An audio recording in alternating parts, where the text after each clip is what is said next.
ऐसी कुछ अक्कासी जनाब मोहम्मद आरिफ कादरी साहब उस्ताद मोहतरम मरहूम मक़बूल रहमतुल्लाह अलैह के दो अशार से करके मैं अगले सना खान की तरफ बढ़ूँगा कि कूचाए अहमद मुख्तार बड़ा प्यारा है। कूचाए अहमद मुख्तार बड़ा प्यारा है, नक्शाए गुंबदो मीनार बड़ा प्यारा है।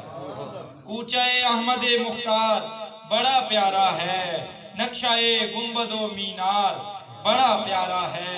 और तूने अशकों में सुना डाली कहानी आरिफ, क्या बात है, क्या बात है साहब की तरह।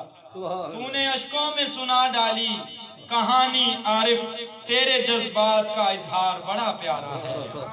तूने अशकों में सुना डाली कहानी आरिफ, तेरे जज्बात का इजहार बड़ा प्यारा है।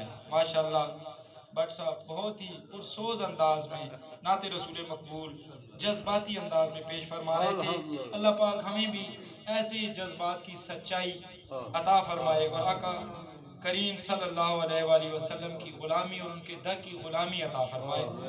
मैं अपनी आज़ाना हाज़िरी पेश करने की कोशिश करता हूँ, आप ज़रूर साथ दीजिएगा।